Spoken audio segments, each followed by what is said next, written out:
Hey, how you doing? I'm Adam Post, publisher of College of the Dead, Graduation Day, the comic book, publisher of more than 1,000 independent comic books over the last 30 years. Sold most of them to comic book stores. I know about dealing with comic book stores and comic book distributors. In the last year or 2 years, I've been focused on selling comics direct to consumer through the Indiegogo crowdfunding platform and associated with some amazing, great people in Comicsgate. So this is a really interesting article by someone who is not really sure how the comic book system works, not really sure how the comic book market works, yet there's a website and they talk about it. So I'm going to get into it and tell you where they're right, where they're wrong. Go ahead and make sure you subscribe to the channel, click the bell for notifications, and I'm going to kind of give you the insight on what is wrong with comic book stores and what's wrong with the comic book store model in general. All right, so this article says a comic book retailer's plans, so there should be an apostrophe here, but after the S, but that's asking too much, to fix the direct market when it returns. The direct market is taking a little vacation because of an event here in the United States and around the world. So comic book stores are closed, comic book distributors closed, diamond distributors, and comic book stores are kind of reflecting on like, well, hey, how did we get into this situation? What can we do to fix it? Now, there are a couple of retailers that are legends in the industry.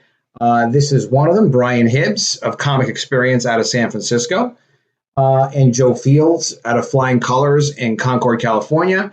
A lot of the big name creators have relationships with these retailers, and comic book creators like myself, we love comic book retailers. We love the stores. I'm not currently doing business with any comic book stores with my books. If we can figure out how to do it in the future, that would be great. In the meantime, Marvel, DC, Image, all the major companies have actually been really treating comic book stores quite poorly. They're not taking care of their customers. Now, just so we're clear on this, because I hear this talked about a lot.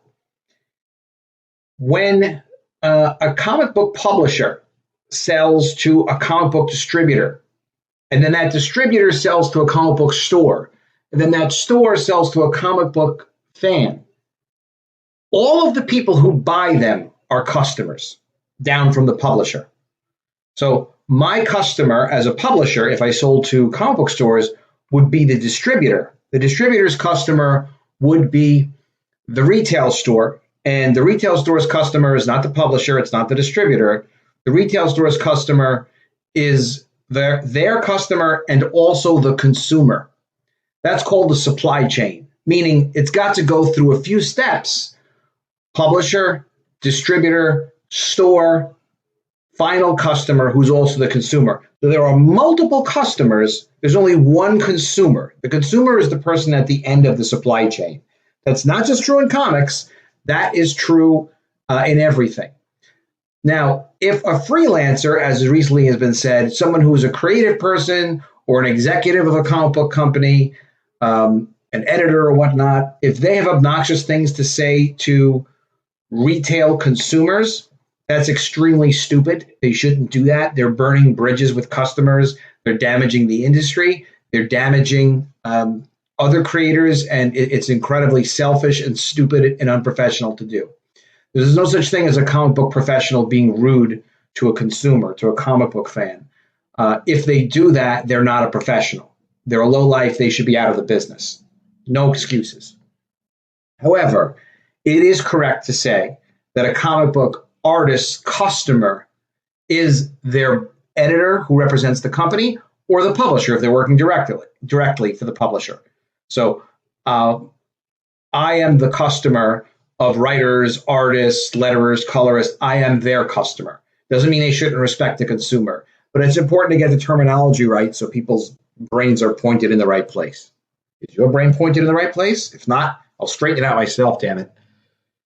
All right. So Brian Hibbs and Joe Fields are working on a plan. They put together a document, kind of a list of demands for publishers. And it was interesting to look at. And their suggestions are notably different from the Comic Hub plan. Now, this Comic Hub plan actually wasn't a bad idea, but to implement it is ridiculous, and there's no way it's going to happen. And that's that. So the Comic Hub was, well, people could pay for a consumer. See how that matters? Consumer could pay for a comic book digitally, and then eventually, when the comic book came out in paper, they could go and pick up that comic from the comic store, and then discounts would still be given across the supply chain. It's not a terrible idea. It's just that it's an idea. You have to actually go to the publishers, get them to sign up for it, and none of that is going to happen on an immediate basis.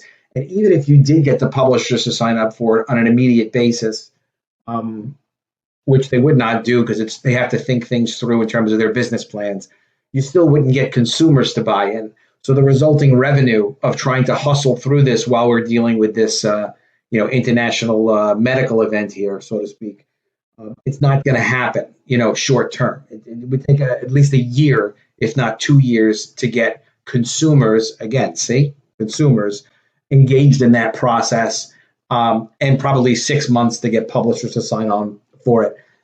That said, it's not going to happen. It's not happening short term, and long term, it's also probably not going to happen. So it's not relevant right now, Comics Hub. But these guys came up with an interesting list of kind of, I would just say, demands. So it's a live document. It can be viewed here. Okay, this is on Google Drive. Let's open it. I didn't realize that link was outside there. This market, this monster, an FOC comeback project. If you can guess what FOC means, you win a prize. Let me know. I actually don't even know what they mean by FOC, but you can still make out what they're talking about. So their overview is reach out. Now, I will tell you before reading this, because maybe you want to just have me get right to the point. I'll tell you what is wrong with comic book stores and the comic book market. What's wrong is publishers have violated the trust of the supply chain. Publishers have screwed retailers. I'm not talking about just the recent SJW comic books. Yes, that's ridiculous. I'm not even talking about excessive numbers of variants. That's also a problem.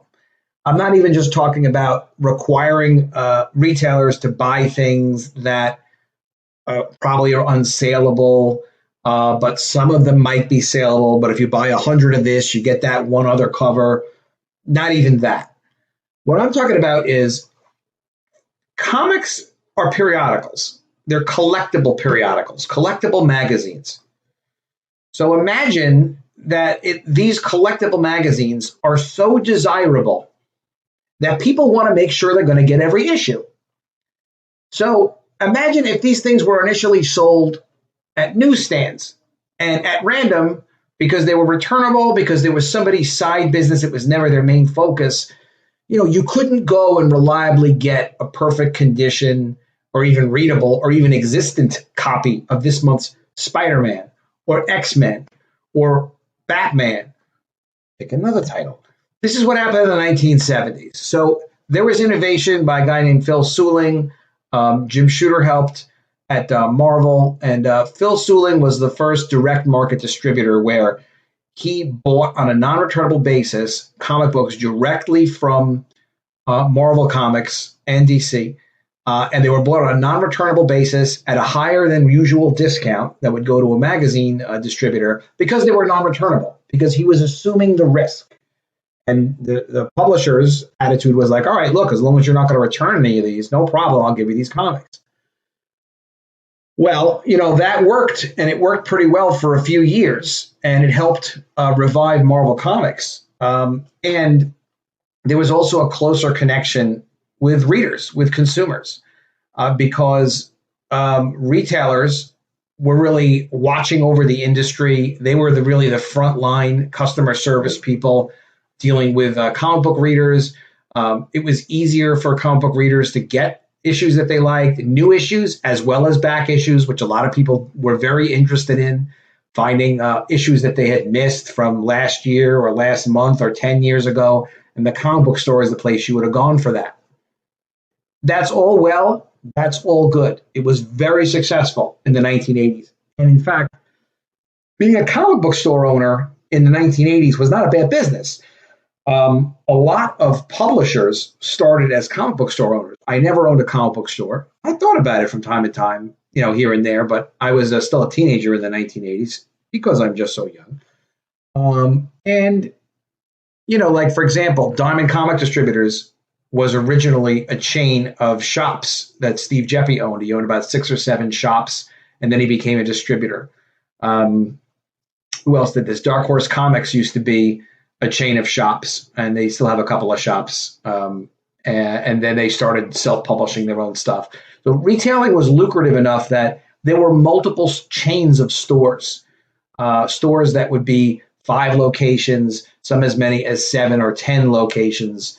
And you had that kind of so much excess success that, like, at a retail store, even Pacific Comics was originally a retail store, then became kind of a predecessor to Image Comics, where they did some creator-owned comics, and they were very high quality. And that was from the 1980s. That's where they first published a book called Gru. It's interesting. Go look for Pacific Comics, like the Pacific Ocean. You'll be surprised what pops up. And recently, the publisher of Image bought the trademark for Pacific Comics, supposedly with the permission of the original creators of Pacific Comics, and maybe they'll do something together. Bill Shanis and Steve Shanis, both 2 very interesting guys that went on in the comic book industry. But that said, so what happened when comics were sold non-returnable was a really bizarre relationship where you had what was supposed to be a perishable thing, a publication, a periodical that was sold on a non-returnable basis because it had a collectible value, because it was understood that there would be interest in this newspaper, in this periodical, in this magazine, this issue of Spider-Man today, but also because it was a story and because there was continuity and because it was part of an ongoing universe, there would be interest in it in a month, in a year, in 10 years.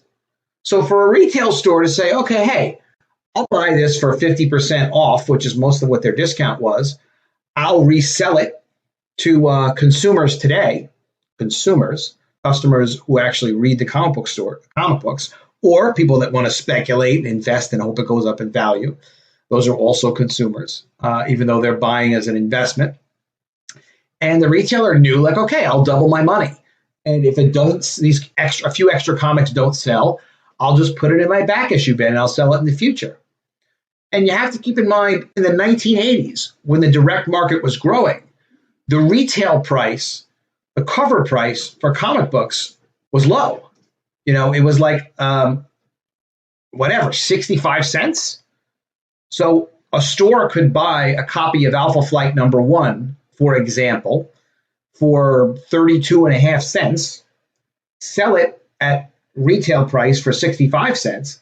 Any copies they didn't sell, they could immediately put in their back issue bin and sell for $1 or $2 or $3. If it became a really successful comic, they could sell it for, $5, $50, whatever people were willing to pay for it. That was unusual, that, there would be back issue hits like that.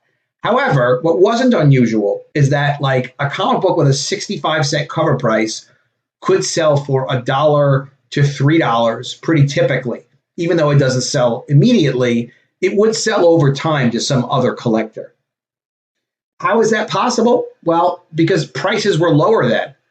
And as the 80s went on, prices on cover prices started to go up.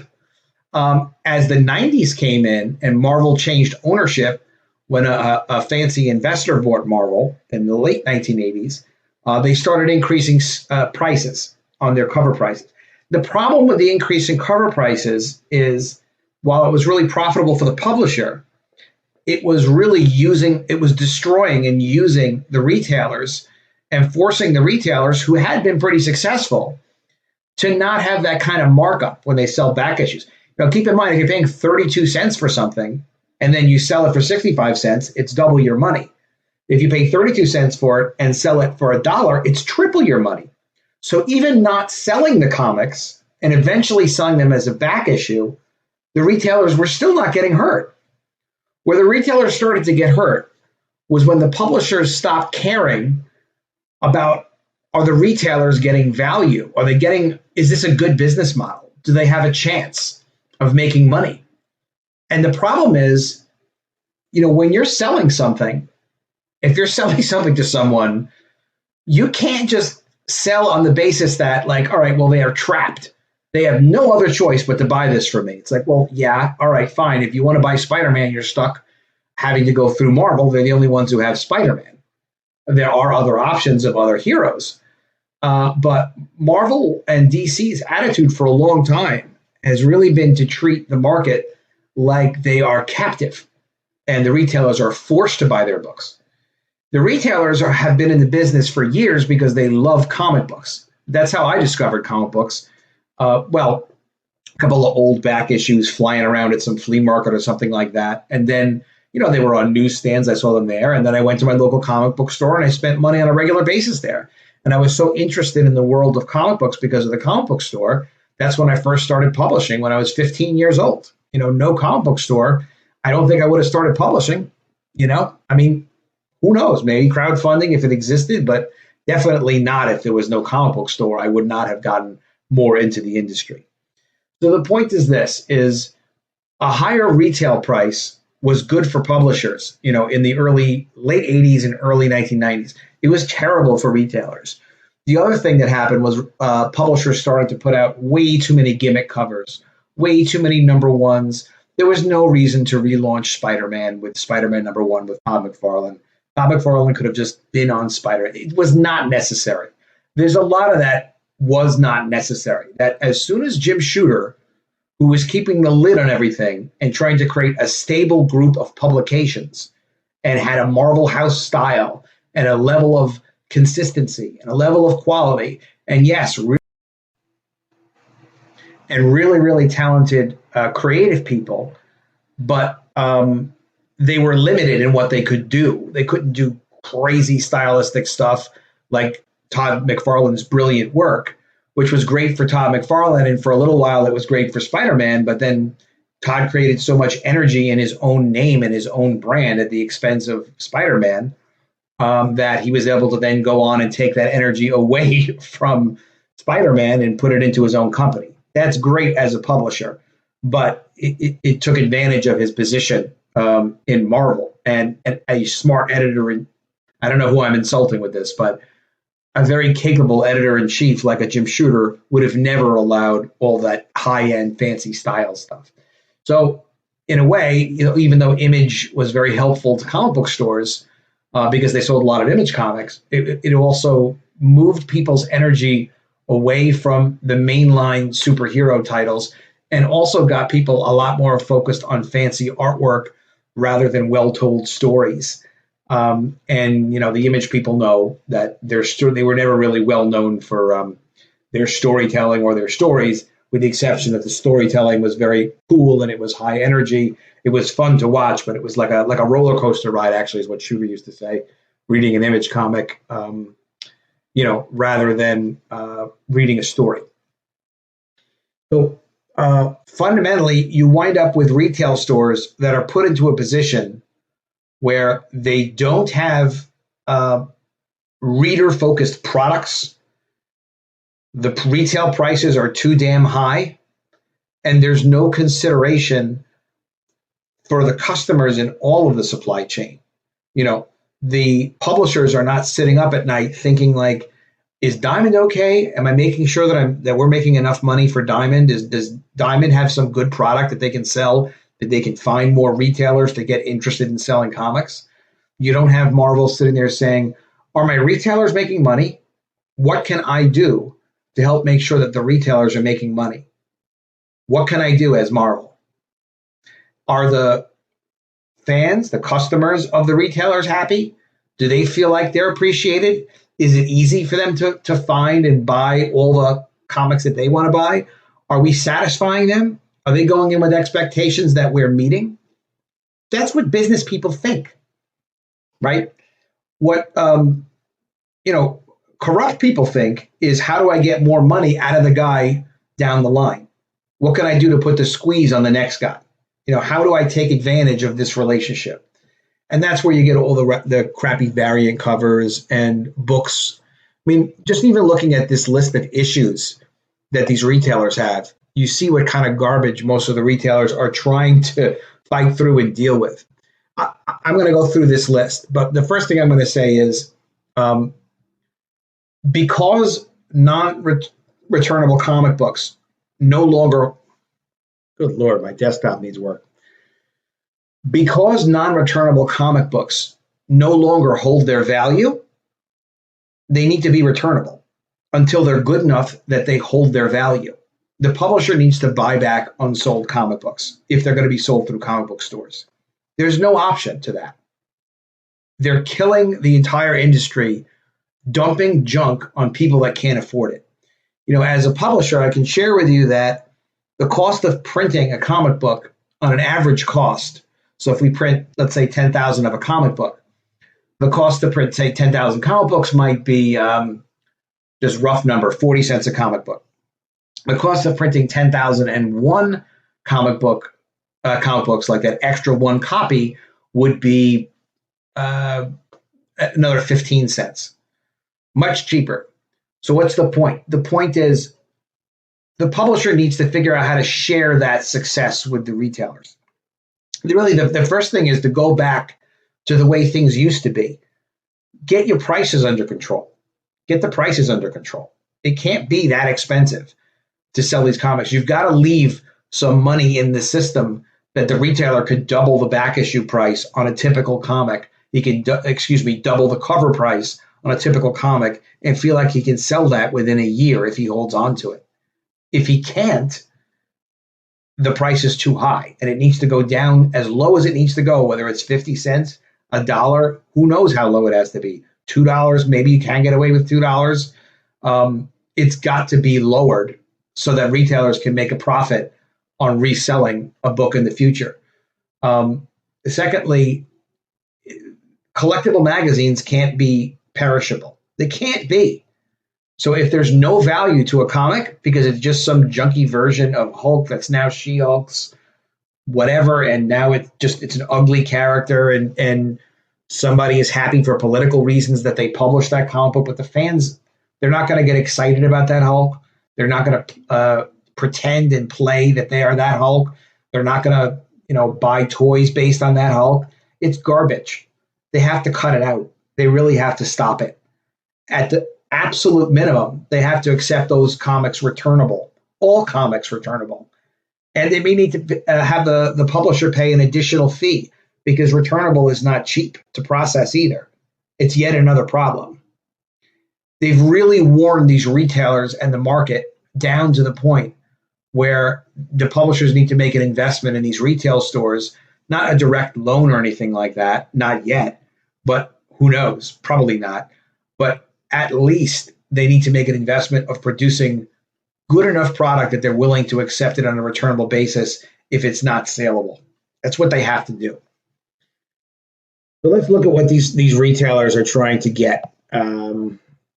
This is their proposal. All right, firstly, their goals are to give quantifiable ideas that have a history of proving themselves. It's a good goal. Submit these ideas in a forum that all relative publisher and distributor partners both see. Okay. See them and respect the subject matter at hand. Well, yes. I'm sure they'd be curious, at least, because it is their business. Contribute to the discussion without vitriol. It's ridiculous. It's supposed to be a business conversation. These retailers are trying to make it successful, and they're dealing with these horrific publishers that are throwing garbage at them and won't even take responsibility for it. Contribute to the discussion without vitriol, a substantial and long-lasting path back to the top. Well, they haven't been at the top since the 1980s, so it's going to be a long path. All right, so specifications. So if previews continues monthly to be listed, a periodical must have all art present. 90% would be minimal acceptance with 100% of covers. No more FOC surprises. FOC surprise. All right, I don't exactly know what FOC stands for, but what they mean to say is no more surprises, like not the final cover art, and then you wind up getting a weird comic and its place, something different. They need to know what they're supposed to be buying. It's ridiculous. So comic book, stores should not have to try to insist that you accurately represent what you're trying to sell them. That's true. By the way, I know all the games that publishers play because I used to play them when I was a kid back in the day in the early 1990s as a publisher. We made money, and part of it was at the expense of not doing right by the retailers. So I know what publishers are. I've been shocked to see what I've seen major publishers do, the same kind of pricing games and switching of content and things like that we used to do when I was a kid and didn't know any better. All publishers who can meet the mechanical standard of accepting revised orders at 3 weeks before print should be on FOC. So what they're saying is they need to accommodate it if stores need to reduce their prices, need to reduce their orders. Fewer variants. Now there's no accountability for this. So what they're saying is that's bad instruction. Because what they should be saying here is, okay, they want fewer variants, less is more. Money not spent on a variant will be spent on another comic or collected version, or maybe spent on materials. Okay, needing to protect those comics and strengthen the shop. So meaning they don't want to have 10 different covers of a given comic or 100 different covers. And some of the major publishers have done that. They want less. They should say a maximum number. They want 3, then say 3, because fewer is not relevant. It's not quantified enough to know what they even want. Everything within a series must get the series code attached in the master data file. Publishers should be required to review the master data file for accuracy before it's released each month. What they mean to say is there's a coding system that refers to a specific title like Spider-Man or Batman, whatever it is. They're not happy with publishers making mistakes on that, and apparently there's sloppiness there. A single issue story one-shot should be clearly labeled as such in our solicitations. It's what a scam. Stop using the number one issue bait that implies a new ongoing series. It's not needed if the content is quality and it gives value back to the consumer. See, they know what a consumer is. The customer is the consumer, but not everyone's customer in the supply chain is a consumer. Only the retailer. So the retailer gets to hear it. Got to respect the retailer so the retailer can respect the customer, the end consumer, their customer. Consumer trickery and publisher wordplay are not needed to return the market to a healthy place. In other words, really stop it. Stop it. Respect the consumer. Establish a flat rate shipping percentage from suppliers. All right. This is them getting multiple shipments from multiple places. This is a simple thing that should be organized at the point of Diamond, because Diamond controls the order flow, so they should be controlling the physical product flow. Retailers are paying extra money for shipping they can't afford to pay. Honestly, that's stupid. Steve Jeppy, fix it. You got to fix that. That should have been fixed years ago. If that isn't what's current, maybe I'm misunderstanding it, but fix it. Standards training on the ways to safely pack and ship things. Okay. These are collectibles in the eyes of almost every single end user. So they get some damaged comics and some damaged products. That's also ridiculous. And the problem is it's got to be profitable for Diamond to process this distribution. So they need scale, meaning they need volume. And I have heard complaints about damages and things like that. The retailers can't afford to absorb this stuff. So if it's not profitable to carry something, they got to stop carrying it, or you're going to see Diamond charge a freaking slotting fee, which means they're going to charge a fixed fee. I'm sure it's come up 100 times over the last 30 years.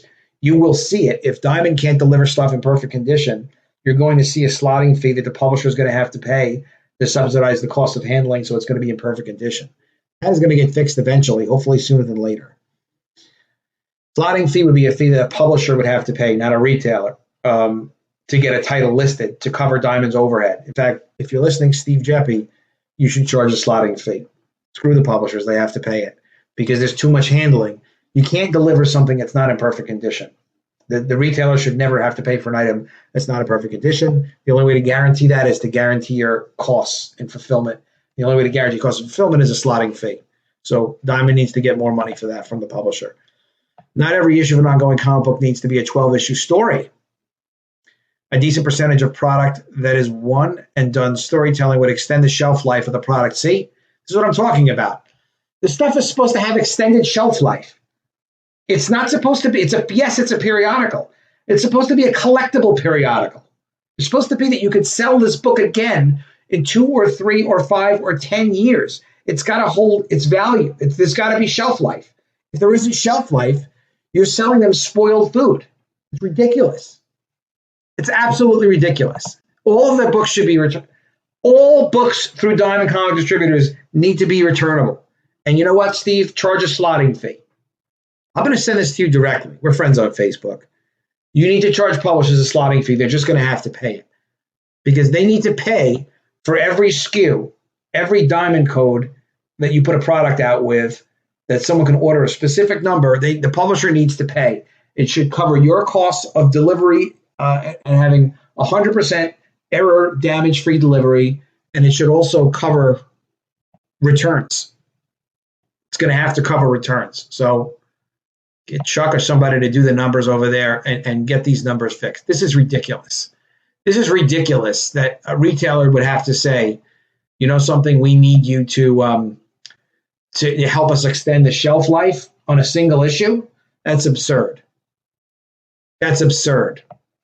They should be returnable and there should be slotting fees and structure it around break even and then make money after. Longer, that's on the distributor side. Longer delays between single issues and trade paperback release. What are you doing? This empowers the single issues to feel more valuable month in and month out by making them the only way to read the comic. You're going to shorten the shelf life by having you got to have a year. You got to give them 12 months. Talk to the retailers about how much time they think that they need, publishers. But yeah, you can't just put out a collection immediately after the single issues. It makes the single issues completely not only worthless but inconvenient to read. Publishers, come on, get it together. Returnability would cure this real quick. Delay digital release. Well, you got to make a decision about what markets you want to prioritize as a publisher, if you're a publisher. Relatable entertainment media like movies have their digital releases months after they're released in theaters. Yes, although that window is changing. By the time this would be seriously considered, they're all going to collapse. They're all going to collapse. There are some movies like the new Troll sequel is coming out now. What is it? April 11th, 2020. Direct to consumer digitally. They're trying it. But they've been collapsing for years. They're going to collapse further into a shorter windows. So there's going to be a cannibalization. There's nothing you can do to fix that. I wouldn't even try to fix that. Titles that are going to be delayed for 2 or more weeks past the solicited on sale date cannot be listed on the FOC. The FOC is probably the final order that they're going to accept. So don't be late. Publishers, don't be late. You're killing your retailers with it. Late shipping product from publishers should be made returnable with no fees. Of course. So thanks to the Image guys who were incredibly late with everything, the direct market changed their returnability window. So comics are sold non-returnable from publishers to distributors and then non-returnable from distributors to retailers. However, it used to be before Image came out and was incredibly late with everything, because that's just the way it was, you had 90 days past the solicitation month to deliver the comics. So a publisher could deliver, but if they were running behind, they had up to 90 days. Well, thanks to Image, everything got so screwed up, and so many retailers' cash flow was all messed up because they had weird things coming in at weird times. The distributors cut the date down to 30 days, but they didn't even hold publishers responsible for that. Image wasn't held responsible for that. At least in my memory, I knew when I was being held to it. And I was like, how come they're not holding Image to that? And then my friend Kirk said, because they're Image. We were smaller than Image, Personality Comics, Spoof Comics. All right. Any product that changes to a higher price after being solicited It gets mandatory returnability with no fees. Yes, of course. We did that sometimes. We would change prices on books. I did it a couple times because there was more money when the price was higher. Kind of obvious, but they were also returnable. Of course, they have to be returnable. Who gets to not make them returnable when you change the price on people? It's going to be this price. It's non-returnable. By the way, we just raised the price. Now you need to give us more money. Who are you killing with this? Line of dollar comics with original content from publishers that drive the bus. Maybe they drive the business and it's a typo, or maybe they just think that they're big deals. Yeah, low-price comics, a few of them probably would get people in the stores. If you want to, you can feature Alterna, and that kids love Alterna comics, but for people looking for the main superhero lines and the main titles, yeah, do a bunch of $1 comics. Who's it going to hurt? It's not going to hurt anybody. Even if they're reprints. Previews need to be streamlined. All separate catalogs for Marvel and DC needed. Get this back down to a single catalog for comics. Possibly split two catalogs, one for publications and one for collectibles. Well, my retailer friends, I guess you don't know, but Diamond doesn't decide if Marvel and DC are going to be in previews. That's the decision of the publisher.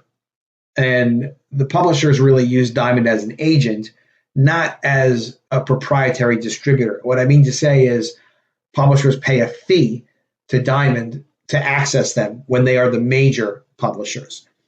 It's like Marvel and DC, and I believe Image as well, I think, has that relationship with Diamond. So it's not like Steve Jappy can say, okay, fine, we'll just put it in one catalog.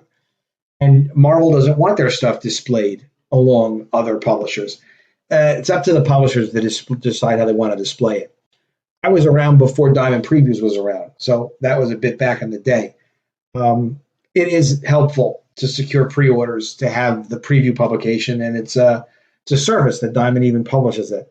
You're not going to get Marvel and DC to lose control over how their product is displayed, so that's a little unrealistic. Trades Beyond Volume 4 is possibly not collecting every arc in trade paperback format. But what they're talking about is cut it out with collecting literally everything. Although if you just made the books good, there'd probably be no problem with that. Returnability is a common practice. There you go. Negotiate a flat amount of each issue of returnability or a percentage of returnability. 100% of publishers trying anything would be a start. You've got to make sure the retail stores are making money if you're a publisher. You've got to make sure they make money. And your whole business operations team needs to understand these retail stores got to make money. You can only bleed them for just so long. You got to give them a no can lose situation. And it should be easy for Diamond to sign up new retailers all the time. It's such a good business that people want to be in it. All the costs to give these guys extra comics and to screw around with the returnability and help them out and give them books, it costs practically nothing because it's all marginal cost. It's all 1 or 2 extra copies. It's 10, 15 cents a unit for a comic book to give an extra copy. But if they're unsaleable Captain Marvel garbage SJW titles, then you don't have a currency with your own product. Then you don't have something you can offer. Make good comics and make them returnable until they're great. Then no one's going to ask if they're returnable anymore because every comic's going to be worth more than they paid for it at the retailer. Marvel's overprint policy is a choke point for material flow from publisher to reader. We need an overprint policy that allows easy reorders. Just don't give them too many titles with multiple crazy variants that make it impossible to control and manage the titles for a retailer, and give them some tools while you're at it to help them manage the flow of the titles, whatever they've got to do. Give them some software or something. Support these guys with some technology, and you don't have to cut back as many titles and even as many variants. Fresh Blood, a push for promotions aimed at kids and teens. These need to explain the comic concept. There's a large portion of the general public that have no idea fresh stories are coming out every Wednesday. They think selling the same books from their childhood. They think they're selling the same books. Jesus Christ, people. Awareness about what exactly can be found in a shop at every Wednesday. Instead of the $5 Tuesday delivery fee, use that to create a promotional advertising pool that's used to promote NCBD. That's New Comic Book Day. Yeah, create some awareness. But I mean, you have to have good product to create awareness, right? Because people will see ugly She-Hulks and say, like, well, I don't want to buy that. It's got to be promoting something that looks cool that people want to buy. Weekly series are 100% returnable, at least after issue one. Why would you not make everything has to be returnable? But a messy weekly series not being returnable, they're right. That's what you have to do. Frequency of new title defaults to monthly for the first 3 issue. This allows retailers to find the ceiling, afterwards go twice monthly if a publisher chooses to do. Stop it with the weekly titles. Stop it. It's not helping anybody. Always seek to increase market share for the companies that need a direct market to stay in business. This more evenly distributed and diverse market would only strengthen the marketplace in its entirety. Would a Shonen Jump model from the top 5 publishers work? Okay, so a Shonen Jump model of a black and white, multiple 100-page book at $10, like a lot of comics in one book, yeah, it would get people excited about buying comics, and they'd be happy to buy them at the comic store. Proper data for point-of-sale systems. Come on. Of course they need that. Images with trade dress. What they mean is, they want, if you have a cover, put the logo on it so people know what it's going to look like, because that's what a consumer is making a purchasing decision based on. And it's got to be the same image that the retailer is making a decision on. So put the freaking logos on it if it's going to have logos on it. Assign connected one-shots as a series code. Annual should be part of the main series code. This is ridiculous. It's ridiculous. Organize your data and organize your numbers. All right. That said, you can't treat retailers like people you can just keep dumping junk on top of. Like someone you can continuously abuse. They are they need to be treated as business partners. And when you're in a position as a publisher to take advantage of them, you have to take advantage of the relationship by figuring out, hey, how can I leverage my position to help these people make more money? And how can I make it really attractive to be a publisher? If not, this isn't going to work out. These stores are in a crisis right now. They were in a crisis before this crisis, but this is the kind of crossover crisis event that retail stores are not going to be in a position to survive. So you have to treat a retailer, if you're a publisher who's selling to retailers, as people that you want to stay in business. Make that business a great business by giving them great product, really easy terms to work with. They're not going to rip off the publishers. And anybody who did take advantage of any programs, returnability, whatever it was, it'd be easy to sniff them out as troublemakers, and you cut them off. Threaten them once, threaten them twice, and then cut them off. No one's taking advantage of the publishers. The publishers have been taking advantage of the retailers. Until this industry is more healthy, I'm focusing on crowdfunding. I mean, I don't know what else to do other than to share my experience with the supply chain, and hopefully it benefits publishers and retailers to get together and serve the customer better. In the meantime, while they don't do that, I'm selling direct to consumer. I've got my College of the Dead book. This is doing 5 times the volume that it did when I offered College of the Dead book 1. This is College of the Dead book 2. I'll go ahead and check it out. It's an amazing book, and it's going to ship on time, June 2020. The book's completely done. We're sending it out for test prints this week, and we're just excited to get this book out. It's got 25 more days, and then we've got College of the Dead book 3, Spring Break, coming right after this. So be sure to check it out. It's my passion project. It's beautifully done, and it's an amazing story. You're definitely going to love it. Make sure you subscribe to my channel. I'd love to know what you thought of the video, and I will see you again soon with another video. And if I don't see you, I will miss you.